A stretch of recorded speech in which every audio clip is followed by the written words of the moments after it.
그리고 민수기 13장을 보겠습니다. 민수기 13장.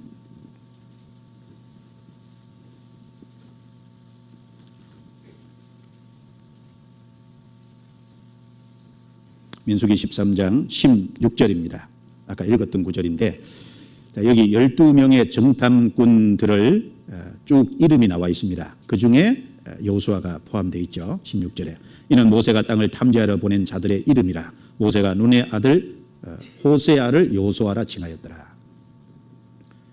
이스라엘 백성을 애굽에서 건져냈어요. 지금 광야를 가고 있습니다.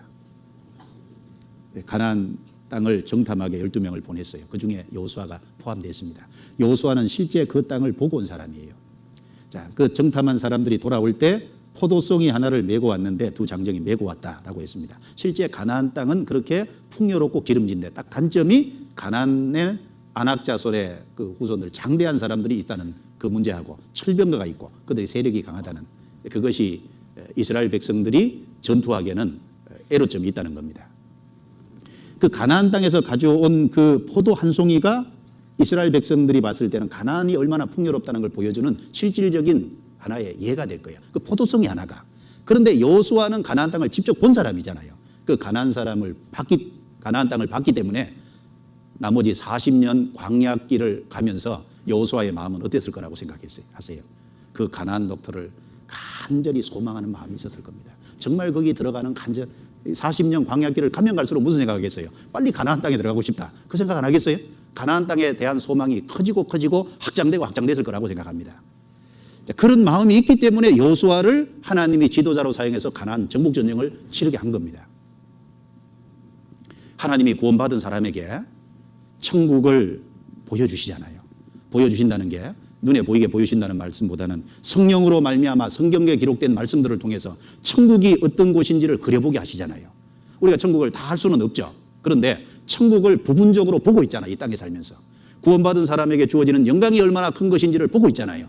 그 소망이 크면 클수록, 소망이 확장되면 확장될수록 더 힘있는 삶을 살 수 있잖아요. 성경 고린도전서 2장을 보겠습니다. 고린도전서 2장.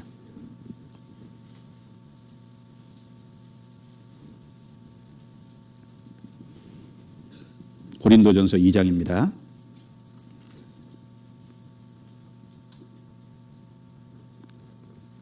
자, 찾았으면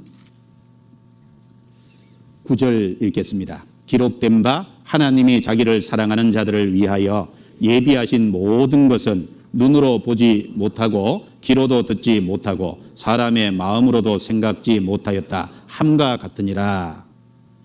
하나님이 자기를 사랑하는 자를 위하여 예비하신 모든 것 하나가 아니고 이제 말이 있다 그 말이지 않습니까? 눈으로 보지 못하고 귀로도 듣지 못하고 사람의 마음으로도 생각지 못하였다 함과 같으니라. 모른다 이렇게 말하고 끝나면 잘못 읽은 거예요. 왜냐하면 10절 읽어야 되거든요. 같이 읽겠습니다.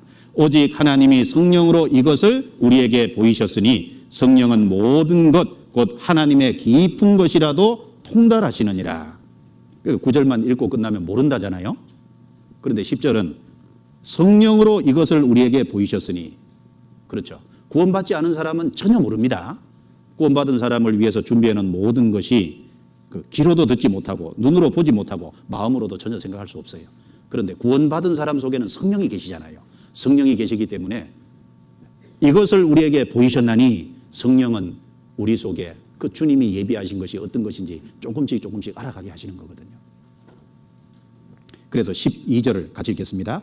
우리가 세상의 영을 받지 아니하고 오직 하나님께로 온 영을 받았으니 이는 우리로 하여금 하나님께서 우리에게 은혜로 주신 것들을 알게 하려 하심이라. 은혜로 주신 것들을 알게 하려 하심이라. 그래서 성령으로 이것을 우리에게 보이셨다. 그래서 하나님께로 온 영을 받았기 때문에 알게 하신다 그랬습니다. 그래서 우리가 구원받고 난 이후에 구원도 은혜고 구원받은 후에 주님이 우리에게 베푸신 은혜가 얼마나 큰지를 조금씩 성령으로 말미암아 알아가잖아요. 그리고 영원한 천국과 천년왕국에 대한 것이나 주님이 우리에게 주실 것에 대해서 성령으로 말미암아 조금씩 마음속에 더 확장되어 가죠. 그래서 이 여호수아의 마음에 가나안 땅의 소망을 강하게 심어 넣어줬던 것처럼 구원받은 사람 마음속에 성령으로 말미암아 소망을 더 확장시키고 소망을 더 견고하게 붙잡도록 소망을 자꾸 일깨웁니다. 주님이 재림하신다는 소망도 있고, 재림하시면 우리 몸이 주님의 몸처럼 신령하게 변화된다는 소망도 있고, 주님이 오시면 무엇보다도 주님을 대면하고 만난다는 소망도 있고, 주님을 다시 만난다고 이렇게 마음에 생각해 보면 가슴 떨리지 않아요? 흥분되잖아요. 나를 구원하신 주님을 만난다. 너무 좋지 않아요? 그것이 좋아야 맞거든요. 훗날 걱정부터 생각해요. 요한계시록 보면 주 예수여 어서 오시옵소서 그러지 않습니까? 주님이 오시면 주님이 대면하고 주님의 영광 가운데 들어가는데, 그래서 하나님은 이 땅에 있으면서 우리로 소망을 자꾸 마음속에 경험하게 하는, 이것도 일종의 훈련이거든요. 훈련. 이런 걸 통해서 더 일꾼으로 쓰임받도록. 정말 주님의 합당한 일꾼은 어떤 사람이냐? 소망이 강한 사람이 주님의 일꾼이 될 수 있을 거예요. 정말 주님의 일을 하는 사람은 소망이 분명한 사람이 주님의 일을 하게 될 거예요. 그렇지 않습니까? 어떤 사람이 다른 영혼을 건집니까? 소망이 분명한 사람이 건지지 않겠어요? 소망이 불분명한 사람은 건지려고 안 할 겁니다. 어떤 사람이 자기를 헌신하면서, 자기를 희생하면서 교회 안에서 봉사하고 시간을 들이고 물질을 들이고 그리고 주님 앞에 그 봉사하려고 하겠어요? 소망이 분명한 사람이 할 겁니다. 한번 생각해 봐요. 어떤 사람이 그 일을 할 건지. 하나님이 여호수아를 그렇게 함으로 준비시킨 겁니다. 경험케 함으로.